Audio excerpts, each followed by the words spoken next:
Mr. Chairman, it's good to see you again here. We'll get to your priorities for 2026 here in just a moment. First, a lot of news coming out of D.C. President Trump saying he wants to buy Greenland. He's not ruling out military force either. Do you support either of those?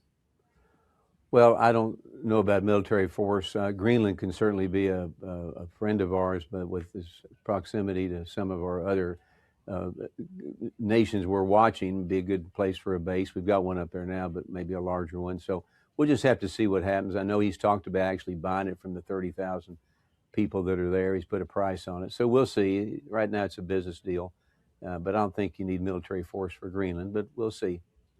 President Trump says the U.S. oversight of Venezuela could last for years. And I remember, I know you do too, the president campaigning on no more foreign wars, America first. This doesn't seem to live up to that.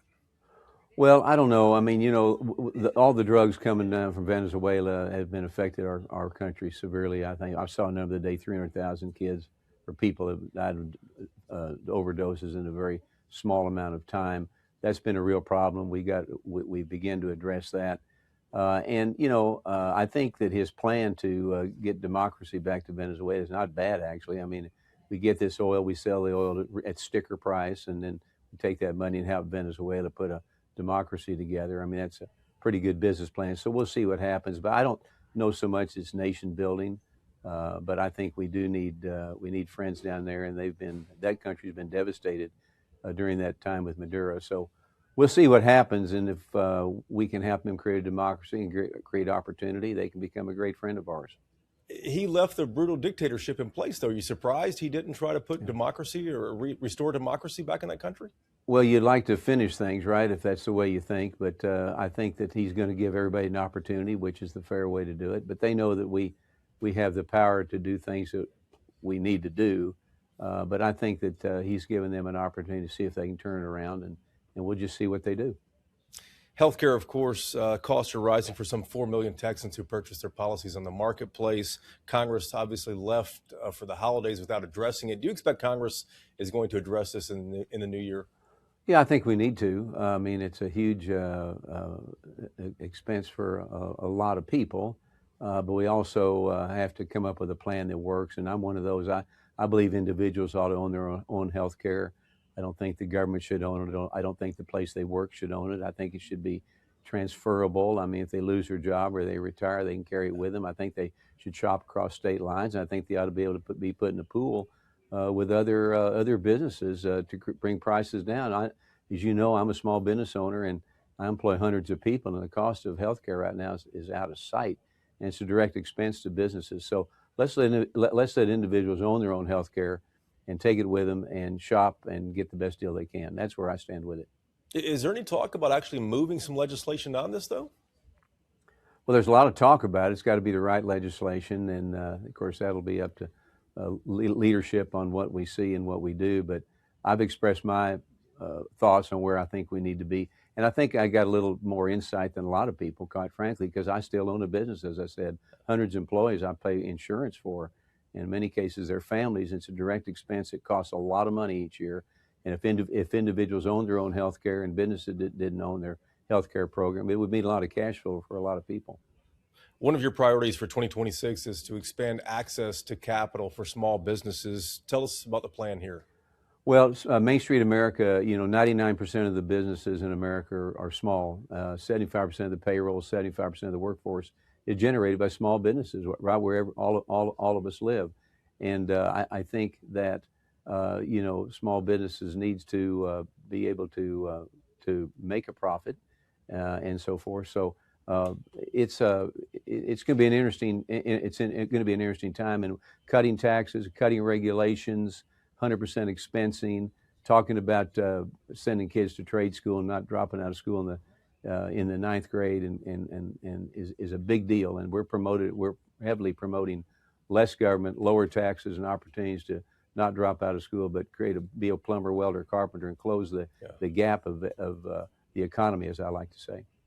You and the president have pushed to revitalize American manufacturing. Tariffs, obviously, the first step there for companies to start making goods here in the U.S. But what other things do you think in 2026 that Congress could approve to kickstart this industry? Well, to kickstart Main Street, I mean, the bottom line for Main Street is less government and create competition. Main Street doesn't want to compete against the federal government. They want to compete against their competitors. And we need to create competition. We need to create entrepreneurship. Cutting taxes is huge. The big, beautiful bill, I'm telling you, has excited Main Street like I haven't seen in years. I mean, the idea of lower taxes, the idea of fewer regulations for our banks, which allow banks now to loan money to smaller businesses they couldn't have done in the past for payroll, for cash flow. That's happening. The 100% expensing is huge for businesses. I have oversight of the SBA. One of the things we just did with the SBA is increase manufacturing loans from 5 million to 10 million, which is going to be great because now businesses can expand. They can hire more people. They can get started. That's sitting over in the Senate right now, waiting to get passed there and let the president sign that.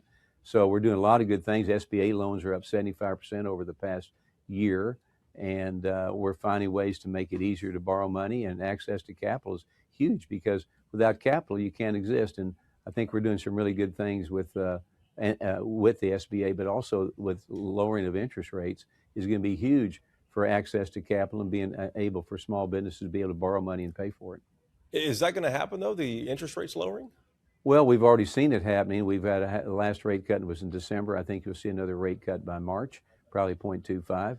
And it's beginning to get down there. And as you know, I'm in a car business, and we're driven by interest rates. Sure. And we're beginning to see some rates that we haven't seen in a long time, where people now can buy a car.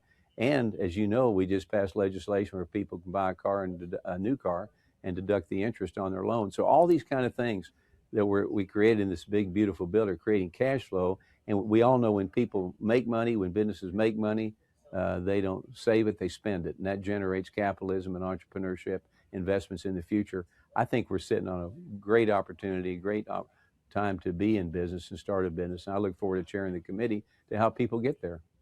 We are a year into the president's second term here. Unemployment is up. Core inflation year to year has increased as well. Polls show affordability is a major issue, which I'm sure you're hearing from some businesses and constituents as well. How concerned are you, though, that national politics could drag down Republicans across the board? Well, I think actually we're going to gain ground because of the various things we just talked about. People are going to get a check probably by April that they haven't seen before. They're going to get money in their pocket. The creation of inventories now. What's the check, Mr. Chairman? I'm sorry if we're interrupting there. Well, they're going to get a refund check, on their taxes cuts and so forth. Yeah, taxes. I'm sorry. They're going to get some money they haven't had in the past. There's going to be money they can spend to pay bills, buy things, send kids to school, whatever. They haven't had that in the past. I think when they start seeing that, and you would talk about inflation. Inflation actually is getting ready to come down because we're getting inventories now, whether it be in my car lot or whether it be at the hardware store or whatever. And when you have inventories, it creates competition and you drive prices down. So I think things are and look at gasoline. There's fuel prices now that are under $2 across our country. So things are moving in the right direction. The Democrats can't say anything about that. A lot of infighting, a lot of blaming Republicans. But as we move along, we're seeing less government is truly the best government. And then finally here, we're a week into the new year here. Judging by the state of politics in D.C., though, what's realistically going to get done? Well, that's a great question. I think that realistically, we do need to do something on health care, come up with something. I think we need to continue to create an environment that's entrepreneurial, where people can take risk and get reward on Main Street America. And I think if you basically take government out of the picture and let businesses work and compete and create jobs and create plants. I mean, we mentioned tariffs, but a lot of the tariffs now are beginning to slow down because businesses are committing to build and bring jobs to America.